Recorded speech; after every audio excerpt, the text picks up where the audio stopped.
A Costureira de Ravensbrück, 3 de fevereiro de 1945, um inverno oco e podre em Ravensbrück. Uma manhã que não consta em nenhum arquivo oficial, mas que ainda retumba nos ossos daqueles que sobreviveram para contá-la como o dia exato em que uma costureira sem voz devolveu medo àqueles que vestiam o poder. Seu nome era Judith Blum, filha mais nova de um alfaiate judeu em Varsóvia. Entrou no campo com 17 anos, sem armas, sem família, sem nome. A escolheram por suas mãos finas.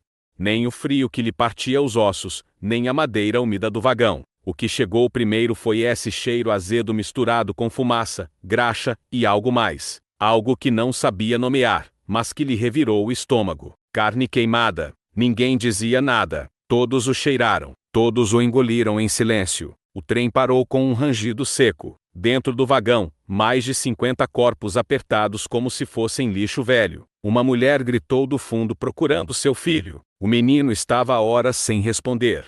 Outro golpeou uma mulher com a coronha e ali começou a ordem: desçam rápido. Agora, Judith não o sabia, mas aquele lugar tinha nome: Ravensbrück. Antes do campo ela era a mais nova de 3 irmãs. Tinha crescido na Polônia, em uma casa onde sempre cheirava a sopa de batata e livros velhos. Seu pai era alfaiate, sua mãe pianista frustrada. Quando os nazistas tomaram a cidade, tentaram se esconder. Mas esconder judeus naquele tempo era como tentar apagar fogo com as mãos.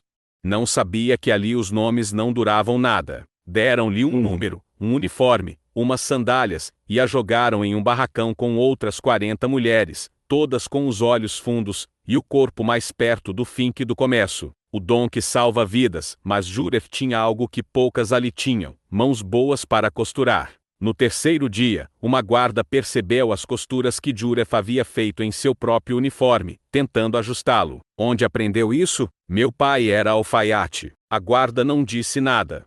Um dia chegou com um vestido caro, rasgado, e apontou para Judith: você, conserte isto. Judith não tremeu, não sorriu. Pegou a agulha e começou a costurar. O que não sabia era que naquele momento começava a tecer seu caminho direto ao coração da casa inimiga. E onde há casa, também há veneno. As regras da sobrevivência não demorou muito para entender as regras. Em Ravensbrück não se ganhava nada sendo valente. Também não servia chorar.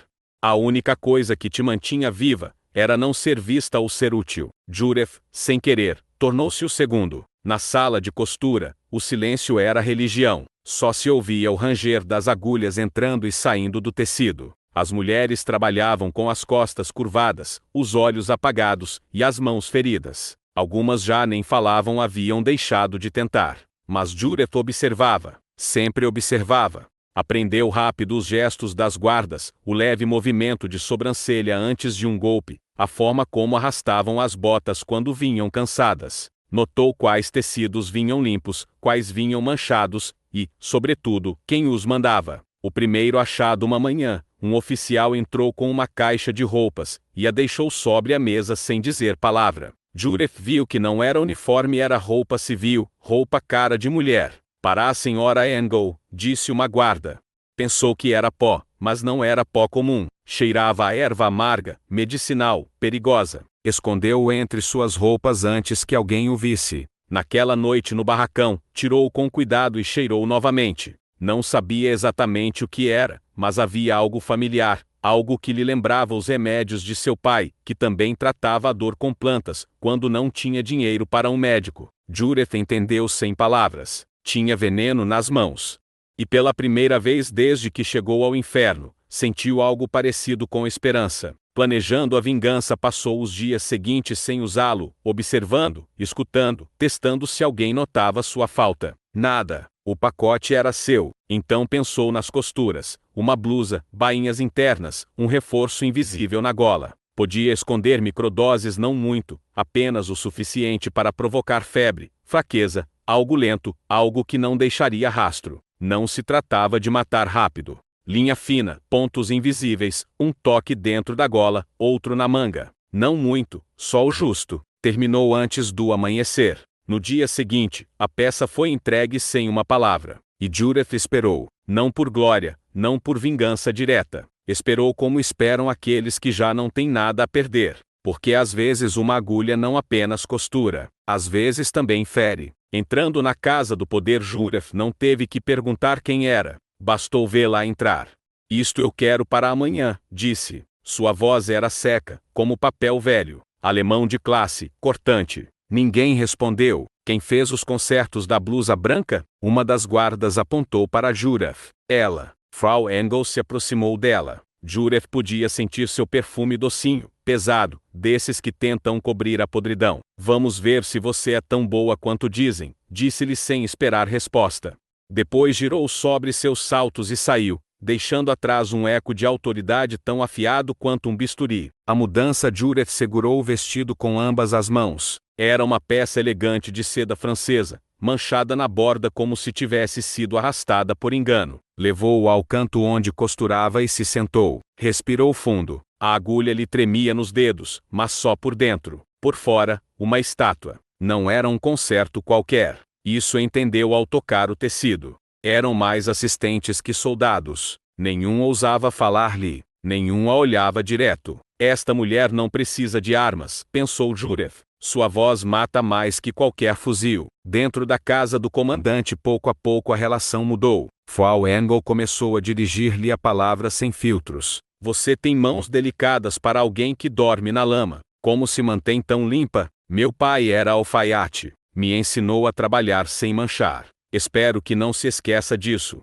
Na entrada, um quadro pendurado na parede. Um retrato do comandante com sua família, a esposa, 2 filhos, um cachorro de raça. Jureth sentiu o estômago se torcer. Não por medo, por raiva. Levaram-na direto a uma sala com grandes janelas e cortinas azuis. Era uma espécie de salão pessoal. Ali, sobre uma mesa, estavam espalhados os vestidos que havia costurado. Junto a eles, tecidos novos. A partir de agora, trabalhará aqui, disse Frau Engel, a menos que faça uma estupidez.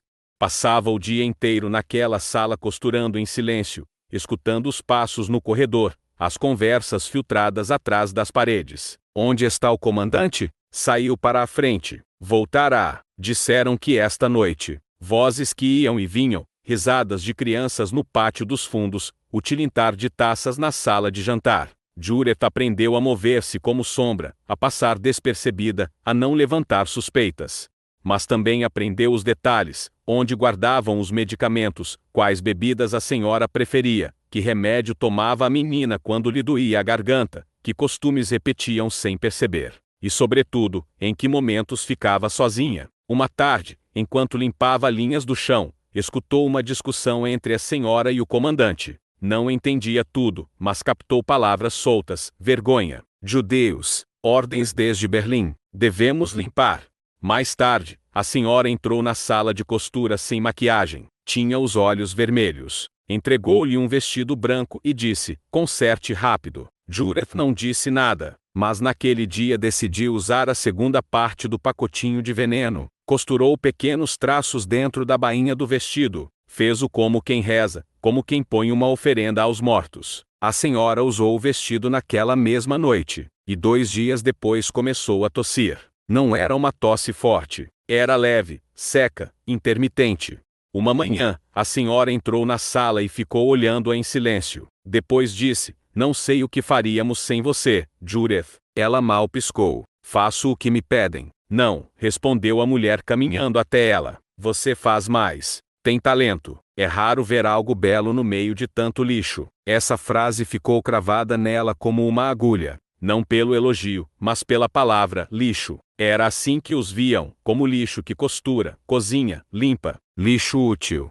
Jureth aprendeu a contar os minutos pelo eco daquele pêndulo no corredor principal da casa do comandante. Cada oscilação era um lembrete. Seguia viva, seguia dentro, seguia observando. E já não era apenas uma costureira. Agora Jureth era olhos, era ouvidos, era memória encarnada em tecido, linha e veneno. Haviam passado semanas desde sua primeira costura envenenada. Frau Engel tossia com mais frequência, nada que levantasse suspeitas graves, mas suficiente para que trocassem seu remédio. As crianças da casa, um de 9, outra de 6, corriam pelo jardim como se o mundo fosse normal. Brincavam entre os arbustos, enquanto a menos de 500 metros as mulheres do campo caíam uma após outra por fome, doença, ou puro desprezo humano. O quarto da criança. Uma manhã, Jureth foi chamada ao dormitório da menina. O uniforme escolar havia perdido um botão, um detalhe mínimo, mas Frau Engel não suportava desordem. Jureth subiu as escadas, escoltada por uma criada silenciosa. E ela os colecionava como quem guarda balas para o dia certo. Escutando às escondidas depois daquele dia, começou a fazer pequenas inspeções com o olhar. Não roubava, não tocava, só observava. E cada coisa que notava se convertia em parte do mapa mental que armava com paciência cirúrgica. Atrás da sala de jantar descobriu que havia uma porta oculta, que levava a um pequeno depósito, com produtos trazidos de Berlim: vinhos, queijos, charutos, tecidos finos. Confiava-lhe frases como: "Meu marido está perdendo o respeito do alto comando. Esses bastardos de uniforme não entendem quem mantém este campo funcionando. Os prisioneiros fedem, mas trabalham melhor que meu pessoal alemão." Jureth só assentava. Nunca sorria, nunca respondia mais do que o necessário, mas por dentro fervia. O comandante fragilizado um dia escutou um som na biblioteca, uma tosse que não era da senhora. Aproximou-se com cautela. Através da porta entreaberta viu o comandante sentado em sua poltrona com o rosto entre as mãos. Parecia derrotado, vulnerável. Sobre a mesa, uma taça meio vazia. Ao seu lado, um documento com o selo do Reich. Não conseguiu lê-lo, mas sim viu que ao sair ele deixou um cigarro aceso no cinzeiro e que não voltou a tocá-lo. Naquela noite Jureth escreveu: "O comandante chora em silêncio. Está perdendo o controle. Se ele cai, quem toma seu lugar? Outro pior." O dilema a perseguia. Não bastava matar.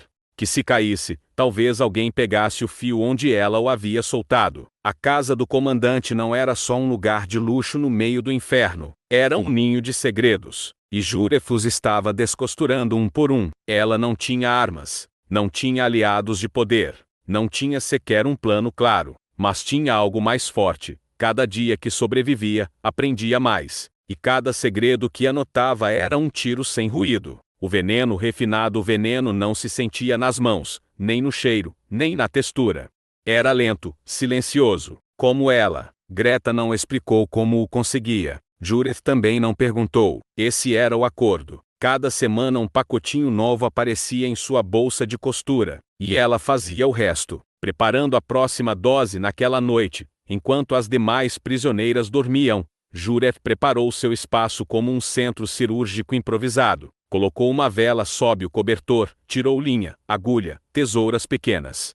Descosturou a bainha interior de um vestido de gala que Frau Engel havia trazido para uma ocasião especial. Trabalhava sem pressa. Cada ponto era um ato de fé, um sussurro aos mortos. Sabia exatamente onde colocar o pó para que tocasse a pele sem ser visível. Bainhas, cinturas, golas. As zonas onde o calor do corpo abria os poros, e o veneno entrava mais fácil. Enquanto costurava, pensava em sua irmã do meio, a que não havia sobrevivido nem 2 dias em Ravensbrück. Jureth não a viu morrer. Jureth, de pé ao fundo do quarto, esperava com o coração na garganta e os olhos secos. "Bom trabalho", disse a mulher sem olhá-la. "Para sábado, jantar com oficiais de Berlim." Jureth assentiu e se retirou. 2 dias depois escutou que a senhora havia desmaiado na sala de jantar. Febre alta, calafrios, tosse com sangue. Não celebrou, só escreveu: "Frau Engel, debilitada. Suspeitam de infecção pulmonar. Medicina duplicada. Veneno funcionando." Um deles tinha sotaque do sul, alemão rural. Diziam coisas que a Jureth ficaram marcadas como fogo. "A frente oriental está perdida. Os russos estão a menos de 300 quilômetros. Berlim está evacuando arquivos. Queimar tudo o que comprometa o Reich." Jureth recuou em silêncio. Sabia que não devia estar ali, que se a descobrissem era o fim. Mas antes de ir, escutou algo mais: a listas, nomes, alguns deste campo. Naquela noite custou-lhe respirar. O interrogatório velado no dia seguinte foi levado ao salão principal. Frau Engel queria um ajuste de última hora em um casaco. Jureth trabalhou em silêncio enquanto a senhora tomava chá e fumava. Olhava-a de soslaio. Havia algo em sua expressão que Jureth não havia visto antes. Era medo. "Diga-me", disse de repente a senhora, "o que fará se isto terminar?" Jureth fingiu não entender. "Terminar o quê?" "Tudo isso", respondeu apontando o ar, a casa, o campo além do muro. Sabia que seria lento. Sabia que se não matasse, faria suspeitar. Deixou junto aos documentos que ele revisava todas as manhãs. E no dia seguinte o comandante não desceu para o café da manhã. Greta trouxe-lhe a notícia como uma oração: está de cama. Dor de cabeça, tontura. Não recebe visitas. Jureth anotou cada palavra, cada sintoma. Sabia que estava chegando ao limite, que um movimento em falso, e tudo acabaria. Mas também sabia algo mais importante: nunca havia estado tão perto de fazê-los cair. O lenço desaparecido, o lenço não voltou. Durante dias, Jureth vigiou a mesa do comandante, o cesto da roupa suja, o cutentar novamente continuar a tarto onde deixavam as peças para lavar. Nada. O lenço branco com costura envenenada simplesmente desapareceu. Não era um bom sinal, porque se o lenço se perdeu, significava que alguém o havia notado, que alguém em algum ponto o havia tocado, cheirado, sentido ou suspeitado. Não havia forma de saber. E isso a matava mais que qualquer castigo. Naquela semana o comandante não foi visto. Greta disse que o tinham de cama, que mal falava, que o médico do campo havia subido 3 vezes, que mandaram trazer medicamentos especiais desde Berlim. Jureth não sabia se era o veneno ou o medo, mas entendeu algo muito claro: aquela foi a primeira dose de verdade. E se o veneno não o matasse, talvez o fizesse duvidar. E um comandante que duvida se rompe. A inspeção, a rotina na casa mudou. As criadas caminhavam com mais pressa. A senhora não saía de seu quarto até o meio-dia. Os oficiais que antes chegavam sorrindo, agora sussurravam nos corredores como se as paredes escutassem. Jureth se tornou mais sombra que nunca. Seguia costurando, escutando, apontando. Seu caderno já tinha mais páginas escondidas que linha limpa. Às 11 da noite escutou os gritos na zona das prisioneiras. Sapatos golpeando madeira, ordens em alemão, mulheres chorando. Uma foi arrastada pelo chão, outra não voltou. Jureth mordeu os lábios até sangrar. Greta entrou pouco depois, tremendo. Levaram Ali. Por quê? Disseram que escondia papel. Não encontraram nada. Jureth fechou o caderno com as mãos frias e o escondeu em seu lugar secreto. Cada vez estava mais perto de ser a próxima, mas também estava mais perto do centro de tudo. Preparou a bainha interior com uma camada muito fina, quase imperceptível. Usou linha branca, agulha fina, mão firme. Cada ponto era uma promessa: isto não é por mim, é pelas que não puderam fazê-lo. Terminou ao amanhecer. O vestido foi entregue embrulhado em papel, como um presente. Naquela noite escutou o jantar desde a sala de costura. Taças brindando, risadas forçadas, um piano tocando algo lento. Uma tosse seca, 2, 3 vezes. Depois, silêncio. Jureth se congelou. Preciso que conserte meu casaco. Caiu um botão. Entregou-lhe a peça sem mais. Jureth recebeu-a com cuidado. E quando o menino se foi, ficou sozinha segurando entre os dedos a roupa do filho do carrasco. E então duvidou. Ali, naquele instante, com a agulha na mão e o veneno no bolso, Jureth duvidou. Até onde chegaria? Quando um ato de justiça se convertia em vingança cega, a linha que não se cruza guardou o veneno. Consertou o botão. Entregou o casaco limpo, magro, pálido, o olhar perdido. Parou-se na frente dos oficiais e deu uma ordem que mudou tudo.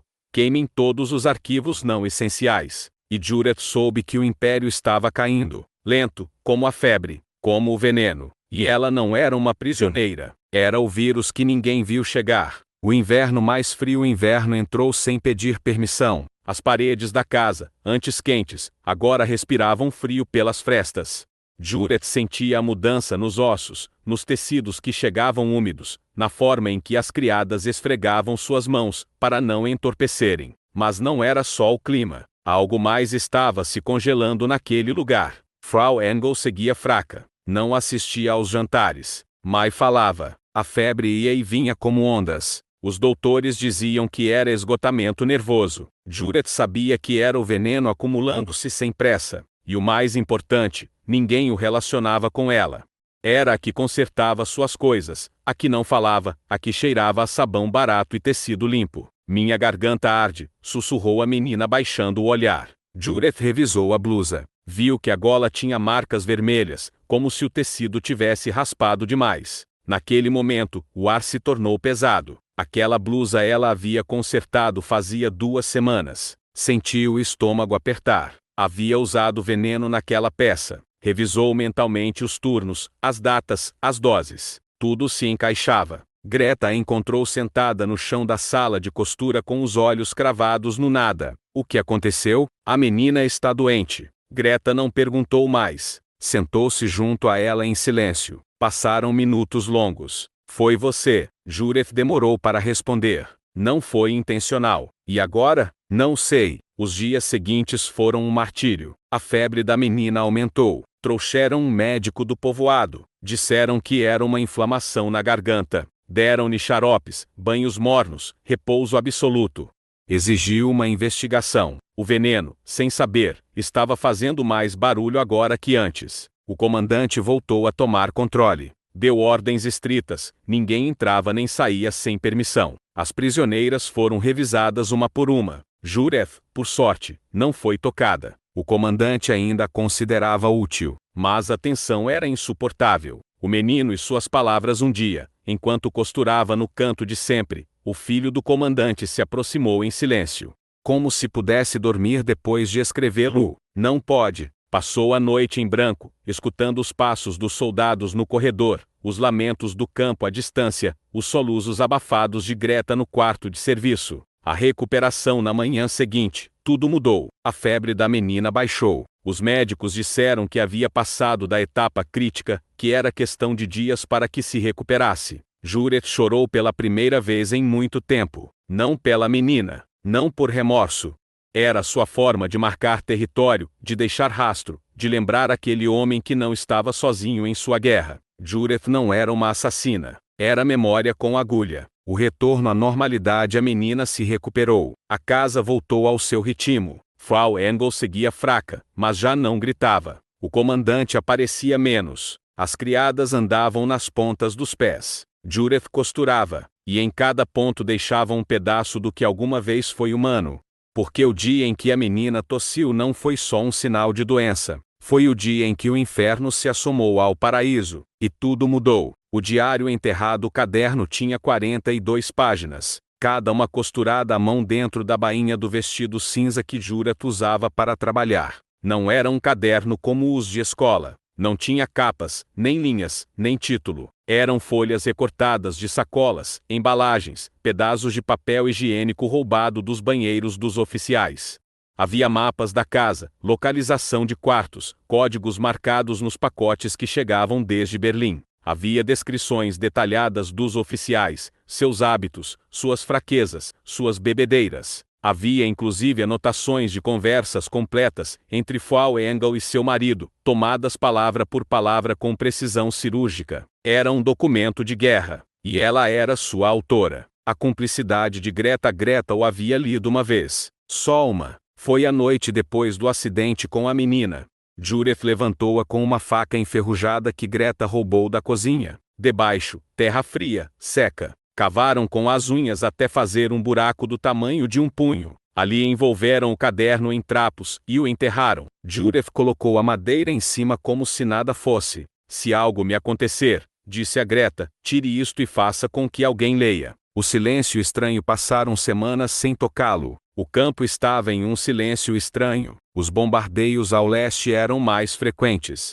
Jureth se congelou. Como? Disseram que por segurança, que os transferiram. Mas eu escutei um oficial dizer, já não servem para propaganda. Não choraram. Não podiam. Mas naquele dia Jureth desenterrou o diário e escreveu durante horas. As crianças foram removidas. Não há provas. Não há rastros. Se isto sobreviver, que se saiba. Os eliminaram porque já não eram úteis para a imagem do Reich. Terminou de escrever com os dedos trêmulos. Voltou a envolver o caderno. Enterrou-o. Era do vestido que Frau Engel havia usado antes da última febre. Está pronto para queimar. Não serve. O guarda olhou-a. Depois empurrou-a contra a parede. Sabe o que fazem com as ratas que escondem coisas? Sabe o que fazem com os que perdem tempo com uma costureira? A voz vinha da porta. Era Greta. A guarda que a acompanhava interveio. Tiraram um homem. A inspeção terminou. Jureth não pode dormir naquela noite. Nem na seguinte. Nem na outra. O caderno seguia ali. Os tecidos com bordas brancas não passam por revisão. Era sua forma de gritar desde a terra. O pressentimento de Frau Engel passaram dias. Uma noite, Judith encontrou Frau Engel na sala, sentada sozinha, com um casaco em cima e os olhos perdidos. Sabe por que não mandei matá-la? Disse sem se virar. Judith não respondeu. Porque você me lembra quando eu era jovem. Silenciosa, firme, imune ao caos. Silêncio. Mas até a calma apodrece, agregou a mulher. E você? Você tem algo no olhar. E antes de voltar a enterrá-lo, escreveu uma última linha. Se está lendo isto, ainda resta esperança. Tampou o buraco, colocou a madeira em cima, e sentou-se na frente da máquina de costura com os olhos vazios e a alma carregada, porque agora era ela contra o mundo. A visita do mal à rotina era seu escudo. Judith havia se convertido em parte da mobília da casa Engel. Ninguém a olhava duas vezes. Caminhava pelos corredores como um fantasma útil, invisível, pontual, obediente. Foi Greta, antes de desaparecer, quem lhe havia ensinado a ler os movimentos do poder. Quando o medo caminha com o uniforme limpo, é porque vem alguém pior. Naquele dia chegou alguém pior. Um Mercedes preto cruzou os portões do campo. 2 motocicletas o escoltavam. Não desceu logo. Ficou dentro, como se soubesse que o suspense era sua arma. Judith observava da janela da sala de costura com a agulha na mão e o coração na garganta. Quando finalmente saiu, todos souberam que não era um visitante qualquer. Onstkoll era um oficial da SS, alto, magro, com o cabelo loiro penteado para trás, luvas de couro preto, botas sem uma mancha. Sorria pouco, olhava muito, falava ainda menos. Seu nome, Onstkoll. E mal pôs um pé na casa, algo mudou. Frau Engel fingiu cortesia. Ofereceu-lhe café, licor, uma cadeira junto ao fogo. Mas Judith notou como suas mãos tremiam ao servir a bandeja. Ela servia vinho, como fazia às vezes para não levantar suspeitas. Ao passar junto a ele, seus olhos se cruzaram por menos de um segundo. Mas bastou. Não foi um olhar qualquer. Foi um olhar que escaneia, que desmonta, que cheira a mentira. Judith seguiu seu caminho. Servia, retirava pratos, sorria apenas. Mas por dentro cada passo era um fio tenso, a ponto de romper-se. Naquela noite Koll pediu para ficar na casa. Atribuíram-lhe o quarto de visitas, junto ao escritório do comandante. Só sorria de lado, como se já soubesse as respostas. E isso era o mais perigoso. Judith começou a sentir tudo mais frágil. O caderno, ainda que enterrado, queimava em sua memória. Os tecidos que tocava, os botões que costurava, até as facas da sala de jantar. Tudo podia se tornar prova, tudo podia delatá-la. A pergunta direta no terceiro dia. Koll fez a pergunta direta. Alguma vez envenenou alguém? Judith olhou sem deixar de costurar. Não tenho acesso a ninguém importante. Koll sorriu. Não achou falhas, mas achou algo pior, o medo de ter deixado rastros sem perceber. Voltou a enterrá-lo com mais cuidado. Selou a tábua com uma mistura de cera e pó. Depois sentou-se a costurar como se fosse seu último dia. A agulha que mata Koll ficou uma semana, e nesse tempo nunca deixou de olhá-la. Um dia entrou revisando a sala de costura. Procuro uma agulha, disse ele. Há muitas. Procuro uma específica. A que mata. Judith sustentou-lhe o olhar. As que matam não fazem barulho. Não era o silêncio do amanhecer em Ravensbrück, onde só os passos marcados dos soldados rompiam a quietude. Era outro tipo de silêncio, um que se sente na pele, como se o ar estivesse prendendo a respiração. Judith notou ao despertar. Greta seguia desaparecida. As criadas evitavam olhar-se. Uma delas chorava na cozinha sem som. Algo estava errado, mas ninguém dizia o que. Às 9 da manhã, o comandante não desceu à sala de jantar. Frau Engel perguntou por ele. Uma criada subiu para buscá-lo. Uma mancha negra no canto dos lábios. Não havia sangue. Não havia sinal de luta. Só ausência. O veredicto médico. O médico do campo chegou meia hora depois. Declarou colapso cardíaco. Talvez por estresse. Talvez por pressão arterial. Ninguém mencionou veneno. Judith também não. Mas por dentro o peito se encheu de fogo. Porque sim, ela havia tocado suas camisas. Havia impregnado uma delas semanas atrás. Uma dose mínima. O corpo do comandante foi retirado em uma caixa de madeira selada. Sem cerimônia. Sem cruzes. Só ordens. Só papéis. Só burocracia. Frau Engel não chorou. Trancou-se em seu quarto e não saiu por 2 dias. Judith não a viu. Só escutava seus passos pela noite. Iam e vinham, rítmicos, como se a mulher caminhasse sobre sua culpa. As criadas falavam em sussurros. Dizem que foi castigo. Dizem que alguém o envenenou. Dizem que mereceu. Judith só escutava. Não dizia nada, porque sabia a verdade. Passou todo o dia trabalhando no vestido. Era de tecido espesso, sóbrio, com um corte militar, quase sem adornos. Só um pequeno renda na gola. Enquanto costurava, Judith pensava no diário enterrado, nas frases que havia escrito, em cada nome marcado com fogo. E então soube o que tinha que fazer. Aquela seria sua última costura. Não porque pensasse fugir. Não porque estivesse cansada. Mas porque o ciclo havia se fechado. O comandante estava morto, a casa tremia. E ela seguia viva.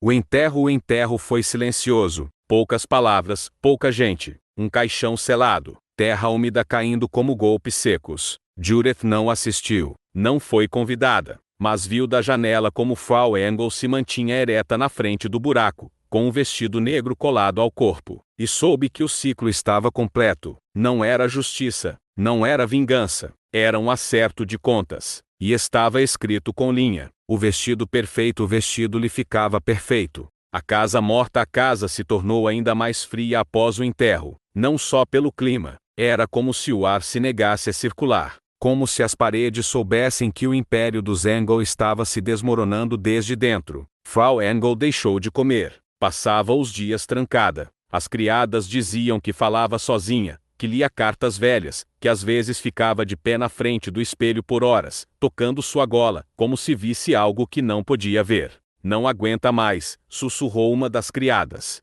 Durante esse tempo, ninguém mais falou com Judith. Os oficiais vinham e iam sem dar explicações. Um médico novo chegava a cada 3 dias. As ordens eram confusas. Alguns papéis eram queimados na lareira. Outros eram escondidos em malas que saíam rumo a Berlim. Mas o rosto de Judith se tornava cada vez mais visível. Já não era só uma costureira. Era a única peça que seguia funcionando em uma casa que caía aos pedaços. Um dia, um oficial jovem entrou na sala. Vai-se evacuar o pessoal.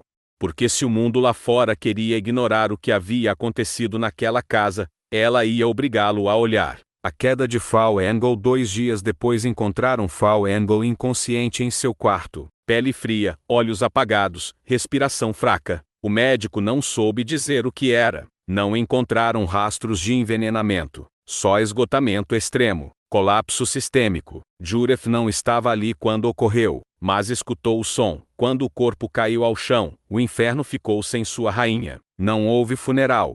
O fogo na lareira se apagou. As portas deixaram de fechar-se. E pela primeira vez em muito tempo, Judith esteve sozinha. Não sozinha no campo. Sozinha no mundo. Os rumores da libertação, os rumores chegaram primeiro. Os usos estão perto. O muro já não protege ninguém. Os aliados cruzaram a fronteira. Depois vieram os passos apressados, as ordens contraditórias, as fogueiras improvisadas para queimar documentos, as caminhonetes carregadas com caixas fechadas. Tudo cheirava a fuga.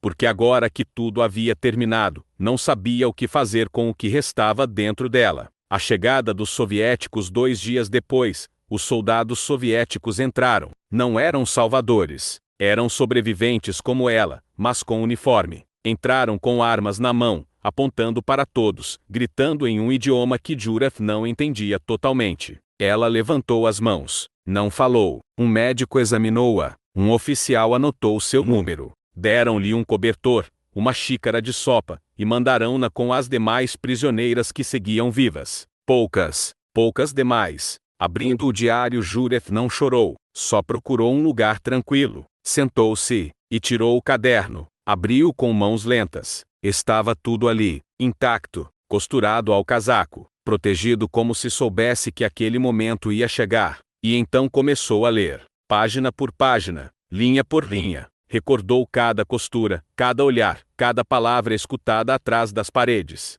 E ainda que ninguém lhe perguntasse, ainda que ninguém o exigisse, ela escreveu até a última página. O achado anos depois, um historiador alemão encontrou uma carta assinada por uma ex-prisioneira sem nome. Continha um pacote velho com um caderno costurado à mão, e uma nota que dizia: "Isto é o que aconteceu. O resto, que o mundo julgue." A carta não tinha remetente, só uma frase escrita ao final: "A libertação veio antes da justiça, mas nunca tarde demais para a memória." Um arquivista do Museu da Memória de Munique encontrou por acidente, enquanto procurava documentos de transporte ferroviário. Abriu-o sem saber o que tinha entre as mãos: papel amarelo, folhas rugosas, cheiro de clausura, e palavras, milhares de palavras, datas, detalhes, observações cirúrgicas, descrições de gestos, sintomas, movimentos. Uma história completa narrada desde dentro do monstro, não por um espectador, mas por uma cúmplice que escolheu resistir desde dentro. Dizia: "Se está lendo isto, talvez pense que fiz o correto. Talvez não. Não me importa. Eu vi o que fizeram. Eu costurei o que vocês não puderam descosturar." O mito ou a realidade durante anos, alguns disseram que Judith Blume nunca existiu, que era um pseudônimo, que foi uma invenção, uma metáfora, uma maneira simbólica de falar de todas as mulheres que sobreviveram costurando para o inimigo, mas outros não estão tão seguros.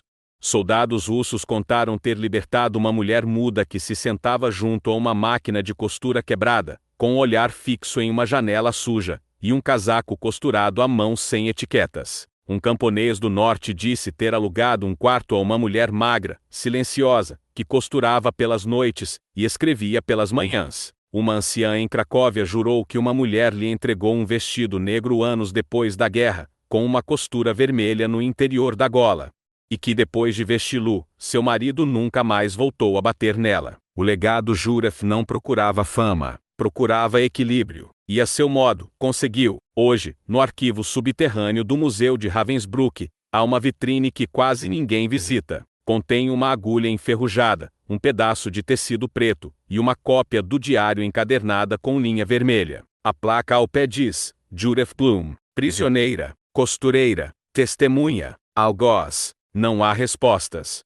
Uma mulher que transformou a agulha em arma, o silêncio em testemunho, e a costura em resistência. Que sua memória, real ou simbólica, nos lembre que até nos lugares mais escuros, a dignidade humana encontra formas de lutar. E que às vezes, a vingança mais poderosa não grita: costura. Deram-lhe linha, tecido, e a colocaram na casa do comandante para servir sua esposa. Ela obedeceu, costurou, caiu, suportou. Mas cada ponto guardava uma decisão, cada bainha escondia uma mensagem, cada gola uma dose. Porque quando já não restava Deus, nem lei nem justiça, Judith usou o único que lhe restava: memória, agulha e veneno. Esta é a história da mulher que transformou a costura em resistência, e o silêncio em castigo. À chegada ao inferno, a primeira coisa que sentiu foi o cheiro. Judith segurava a mão de sua irmã, ou acreditava que era sua irmã, porque ali dentro já não havia rostos, apenas tremores, pele e medo. Quando as portas se abriram, não entrou luz. Entraram vozes, alemão cortado, latidos de cachorro, passos pesados sobre terra úmida. Depois sim a luz, holofotes brancos potentes, apontando direto para aquela massa de esqueletos vivos. Um soldado gritou: "Cedo ou tarde alguém se queima." Judith foi capturada junto com sua irmã do meio. A mais velha já havia desaparecido meses antes, levada em uma batida noturna. Nunca mais se soube dela. A do meio não sobreviveu ao segundo dia no campo, mas essa é outra parte desta história. Naquele primeiro dia, Judith obedecia. Tirar a roupa, dobrá-la, tomar banho, deixar-se raspar. Cada passo era uma camada de identidade arrancada, como se estivessem descascando viva. "Nome?" perguntaram. Ela respondeu. Foi embora. No dia seguinte vieram buscá-la. Levaram-na a uma sala à parte onde um grupo de mulheres costurava sem parar. Uniformes, lençóis, vestidos. Era a seção útil do campo. Não era um privilégio, mas sim uma forma de respirar um pouco mais. Ali não se morria tão rápido. Foi nesse lugar onde conheceu seu primeiro nome importante, Frau Engel, a esposa do comandante do campo. Uma mulher alta, de voz estridente, olhar vazio e roupas sempre impecáveis.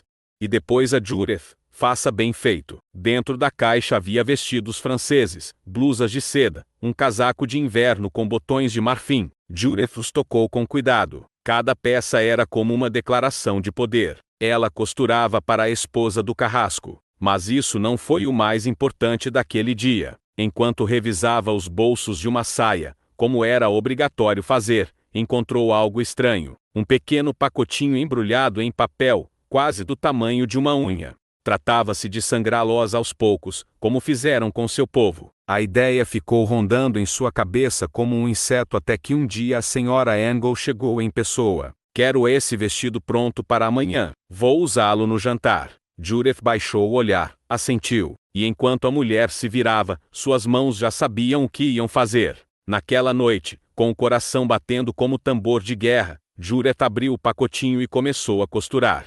Alta, ereta, como se flutuasse sobre o chão sujo da oficina. Cabelo preso em um coque perfeito, lábios pintados de vermelho escuro, imutáveis. Tinha aquela forma de olhar por cima do ombro sem necessidade de inclinar a cabeça. Era ela, Frau Angle, a esposa do comandante do campo. As outras costureiras baixaram a vista imediatamente. Judith também, mas pelo canto do olho conseguiu ver o gesto da mulher, enquanto deixava sobre a mesa um vestido rasgado na parte da frente.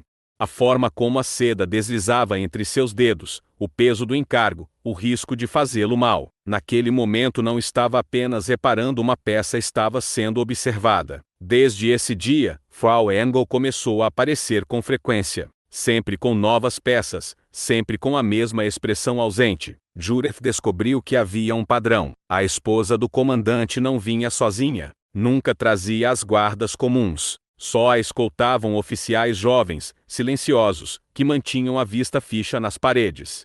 Roupa manchada não volta a ser usada. Não era uma ameaça, era uma sentença. Um dia a senhora pediu que a acompanhasse não a sós, sempre com uma guarda por perto. Mas foi a primeira vez que Judith cruzou a soleira da casa do comandante. Ao entrar, o contraste foi brutal. Fora, o campo fedia à morte. Dentro, tudo era limpo, quente, com cheiro de cera de móveis e café caro. Judith apenas assentiu. Atribuíram-lhe um canto com máquina de costura, agulhas, linha e tesouras. Um tapete macio sob os pés. Uma luminária de chão. Era o luxo mais próximo ao qual uma prisioneira podia aspirar. Mas ela sabia o que significava. Estava dentro do ninho do inimigo. Aprendendo os segredos, os dias se tornaram estranhos. Cada manhã um soldado vinha buscá-la no barracão, escoltava-a à casa.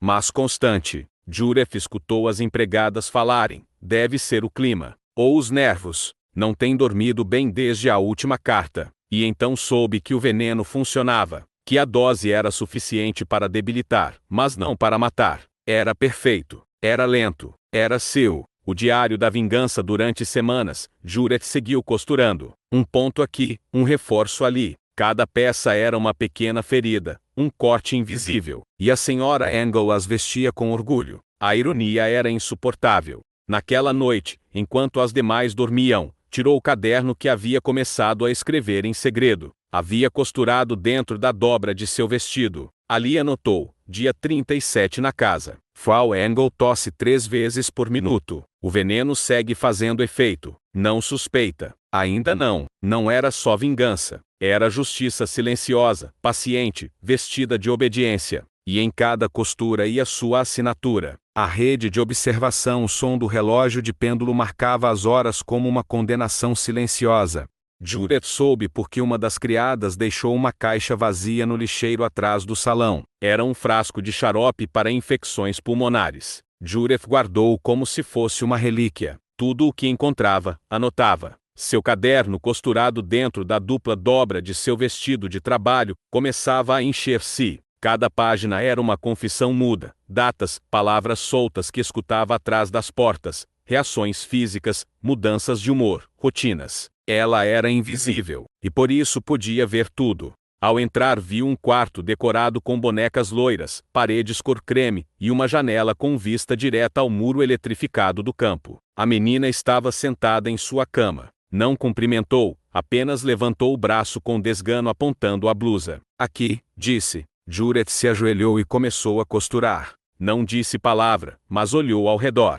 Em uma prateleira reconheceu um frasco com balas. Em outra, uma caixa de remédios infantis. Gravou o nome, a cor, a dose. Cada lugar tinha seus segredos. Às vezes oficiais entravam e saíam com caixas. Falavam pouco, mas um dia escutou algo que a fez anotar sem respirar. O envio chega na quinta. Tem que desaparecer antes que cheguem os russos. Não sabia se falavam de documentos, pessoas ou corpos, mas anotou mesmo assim, porque tudo o que diziam podia ser usado algum dia. Frau Engel cada vez a olhava mais como uma empregada fiel. Falava-lhe enquanto a media para vestidos novos. Tinha que escolher bem a quem, quando e como, porque naquele lugar cada movimento podia ser o último. A aliança silenciosa Judith começou a observar mais as criadas. Uma delas, Greta, tinha algo diferente. Não falava muito, mas a observava. Uma vez, enquanto Judith costurava, Greta lhe deixou uma xícara de água com um olhar rápido. Não foi simpatia. Foi algo mais. Naquela noite Judith notou algo estranho. Seu caderno havia sido movido. Não roubado, não danificado, só mudado de lugar. Era uma mistura de folhas secas trituradas, entregues por Greta em silêncio, embrulhadas em um trapo sujo como se fosse lixo. Mas Judith sabia o que tinha entre os dedos. Havia confirmado com seu olfato, com seu instinto, com a lembrança vaga das ervas que seu pai usava para acalmar a tosse, ou para provocar diarreia em animais doentes. Não era um veneno para matar imediatamente, mas nas doses corretas, acumuladas no corpo, debilitava, levava à febre, à infecção, ao colapso. Só encontrou seu corpo uma manhã estendido sobre a palha, com os olhos abertos e a boca seca. Ninguém disse nada, ninguém chorou, só a arrastaram para fora e limparam o chão com água fria. Naquele momento, algo se quebrou dentro dela. E essa rachadura, com cada ponto, se tornava mais profunda. O vestido entregue no dia seguinte entregou o vestido sem tremer. Frau Engel o provou na frente do espelho, girando devagar, admirando-se como se fosse uma rainha.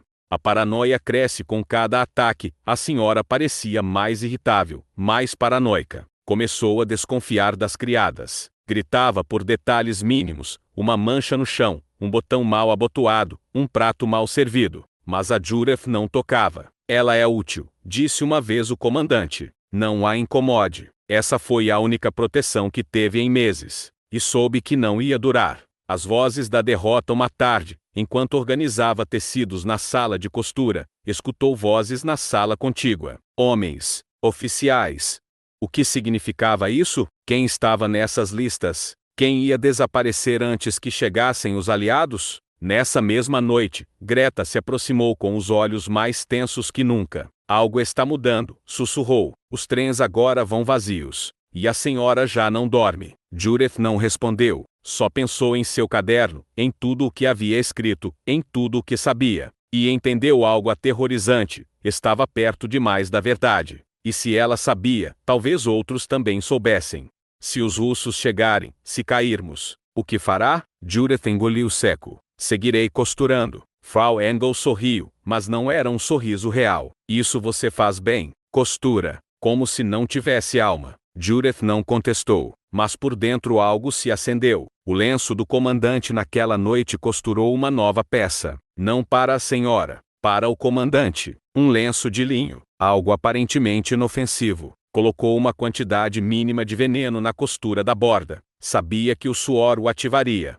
Às vezes, ao escrever de noite, tinha que usar a borda de uma colher queimada para ver com a luz mínima da vela. Não podia parar, porque cada palavra escrita era uma testemunha. Uma manhã, Greta a deteve no corredor. Não volte ao barracão hoje, disse-lhe em voz baixa. Por quê? Esta noite é a inspeção. Estão procurando informantes. Judith não perguntou mais. Agradeceu com os olhos e ficou na sala de costura até tarde, limpando linhas, simulando tarefas desnecessárias. O vestido negro naquela semana. Frau Engel pediu um vestido novo. Queria algo elegante, sóbrio, mas imponente. Judith não perguntou para quê. Sabia que era para algum tipo de evento político, algum jantar com figuras importantes do partido. Cada vez que isso acontecia, a senhora se vestia como se seu corpo fosse uma bandeira do regime. Judith viu a oportunidade. Tinha veneno suficiente para impregnar mais que uma simples gola. A queda da senhora na manhã seguinte, a senhora não desceu. Greta foi a primeira a falar. A encontraram com febre, tremores. Não reconhece vozes. Judith baixou o olhar. Seu corpo tremia, mas por dentro algo se afirmava. O veneno funcionava, e desta vez não havia volta. Naquela mesma noite alguém bateu na porta da sala de costura. Não era Greta, não era uma guarda, era o filho do comandante, o menino de 9 anos. Minha mãe diz que você tem mãos mágicas, disse sério, sem rastro de ternura. Essa foi sua decisão, não porque o menino fosse inocente, não porque acreditasse em redenção, mas porque naquele momento entendeu que queria que seu nome ficasse limpo no meio da lama, que se a história algum dia viesse à luz, ninguém pudesse dizer que Judith Bloom matava crianças. Naquela noite escreveu em seu caderno: primeira dose, sucesso; segunda, em curso; terceira, suspensa. Não somos como eles. Nunca seremos. No dia seguinte, o comandante apareceu finalmente em público. O erro fatal, mas então ocorreu o inesperado. Uma manhã, Judith foi chamada aos quartos das crianças. Ao chegar, encontrou a menina, a pequena loira de 6 anos, sentada em sua cama, com os olhos chorosos e o nariz vermelho. Estava enrolada em um cobertor, tossindo com força. Não quer comer, disse a criada, e caiu o laço do uniforme. Judith assentiu, aproximou-se com cuidado. A menina olhou-a sem medo, reconhecia-a. E então a verdade a golpeou como um balde de água gelada. Sim, aquela blusa levava rastros. Não era uma dose pensada para uma criança, era para a senhora. Mas havia sido enviada à lavanderia errada, misturada com as peças pequenas. O que está fazendo aí parada? Rosnou a criada. Conserte isso. Judith assentiu e pegou a blusa. Suas mãos não tremiam, mas por dentro, uma tempestade. A noite sem sono naquela noite não dormiu. Judith observava tudo de longe. Não se atrevia a aproximar-se. Sentia que só de olhá-la estava condenando-a. Era a primeira vez que duvidava de sua guerra. Porque uma coisa era debilitar o inimigo. Outra, muito diferente, era machucar um ser que nem sequer entendia o mundo em que vivia. A fúria da mãe, mas o mundo respondeu. A senhora, ao ver sua filha doente, enlouqueceu. Gritou com as criadas. Despediu 2. Ordenou queimar a roupa de cama. Mandou limpar a casa com álcool. Insultou o médico. Minha irmã vai morrer? Judith olhou. Não soube o que dizer. Não, sussurrou finalmente. É forte. O menino olhou há uns segundos, como se tentasse adivinhar algo. Depois foi embora. Naquela noite Judith abriu seu caderno. Escreveu com a vela quase extinta. Erro. A blusa chegou à menina. Não era o objetivo. Sintomas visíveis. Possível suspeita. Risco máximo. Dano colateral. Ficou olhando essas palavras. Dano colateral. Como se isso justificasse o que havia acontecido. Mas porque a linha que a separava de se converter em monstro ainda estava ali. Ainda não a havia cruzado. A marca no tecido decidiu fazer algo mais. Naquela mesma tarde pegou uma das camisas do comandante. Revisou-a. Não colocou veneno. Só fez uma pequena costura interna. Na bainha, com linha vermelha, escreveu uma palavra. Uma só. Culpado. Não sabia se ele notaria, se alguém veria. Mas precisava fazê-lo.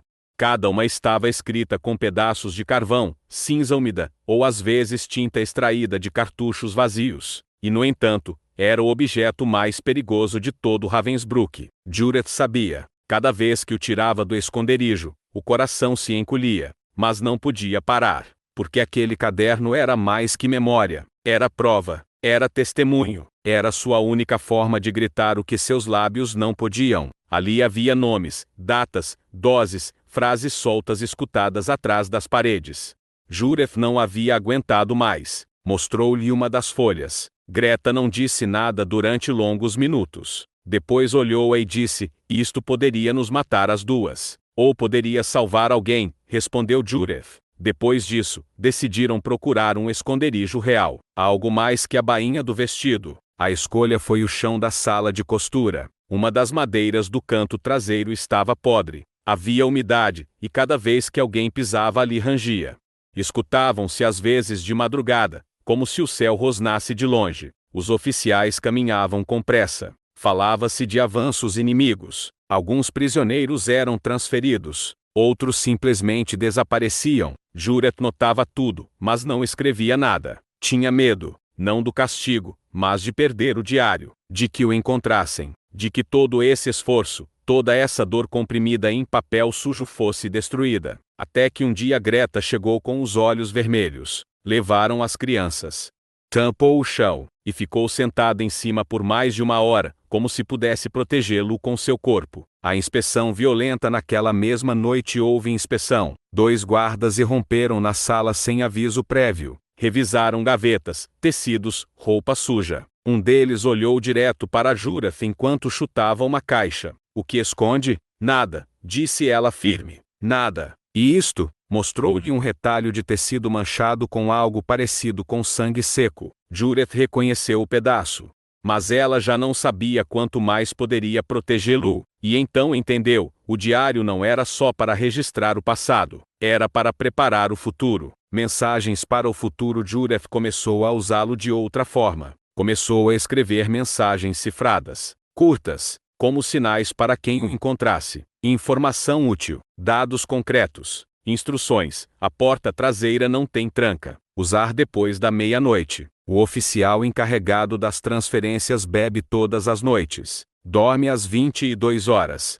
Judith não se moveu. Naquela noite voltou ao diário. Ela sabe algo. Me cheira, me pressente. Aqui atuar logo. O desaparecimento de Greta 2 dias depois. Greta não apareceu. Procuraram-na por toda a casa. Ninguém a viu sair. Ninguém soube responder. Judith entendeu. Haviam-na encontrado. Ou havia fugido. Nunca soube. Naquela noite desenterrou o diário pela última vez. Releu-o completo. Cada página. Cada palavra. Chorou em silêncio. Costurava, lavava, escutava, anotava quando podia. E, sobretudo, não cometia erros. Até que chegou a visita. O Mercedes negro era uma terça-feira fria. Um daqueles dias em que o céu parecia de chumbo. À meio da manhã, os soldados começaram a mover-se como se alguém tivesse gritado algo que não se ouvia. Judith sentiu a mudança no ar. As criadas limpavam 2 vezes a mesma coisa. Os guardas alinhavam-se na entrada como estátuas.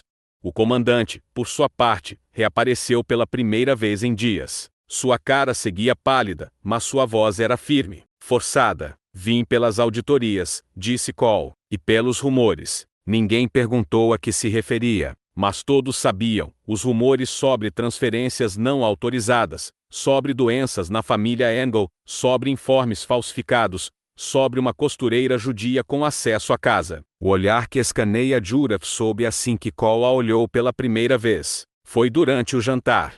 Judith soube que não era casualidade. O interrogatório sutil no dia seguinte começou seu percurso pelo campo. Entrava em escritórios, lia documentos, falava com oficiais. Mas ao final do dia sempre voltava à casa. E sempre encontrava uma desculpa para sentar-se perto de Judith. Onde aprendeu a costurar assim? Meu pai era alfaiate. E ele ainda está vivo? Não sei. Tem mãos muito limpas para estar em um campo de trabalho. Lavo muito. Cole não insistia. Aproximou-se. Levantou-lhe o queixo com um dedo coberto pela luva. Você tem acesso a todos. Naquele dia Judith soube que estava descoberta. Mas também soube algo mais. Cole não tinha provas. Só suspeitas. E enquanto não as tivesse, ela seguia viva. Revisando o diário naquela noite, desenterrou o diário pela primeira vez desde o desaparecimento de Greta. Leu uma página ao acaso. Depois outra. Depois todas. Procurava erros, contradições, algo que Cole pudesse usar se o encontrasse. Cole sorriu. Naquela noite foi embora. Não sem antes deixar uma nota escondida entre as dobras da toalha de mesa. Há coisas que não posso provar, mas posso lembrar. E se eu lembro, outros também. Judith queimou-a sem duvidar. Sabia o que vinha. Já não era uma sombra, era um alvo. Mas também sabia que desde aquele momento sua história havia deixado de ser só sua. E que o jogo já não era silencioso. A morte do comandante o dia começou com um silêncio estranho. Não voltou. A segunda criada subiu. Passaram 5 minutos. 10. Então se escutou o grito. A descoberta. Judith estava na sala de costura quando ocorreu. Não precisou perguntar. Saiu ao corredor e viu a corrida, o tropeço de passos, o caos contido. Está morto, gritou a voz do segundo andar. O comandante, morto. Judith não reagiu, não porque não sentisse, mas porque o corpo já sabia antes que a mente. Haviam-no encontrado caído junto à sua cama, rígido, frio, boca para cima, os olhos abertos. Mas o comandante, fraco como estava, estressado, com o corpo carregado de raiva e paranoia, não precisava de muito para cair. Naquela noite Judith não escreveu, só ficou sentada na frente da máquina de costura, sem mover um dedo, olhando o vazio. O mundo dentro daquela casa acabava de mudar. E com ele, seu papel também. A delegação de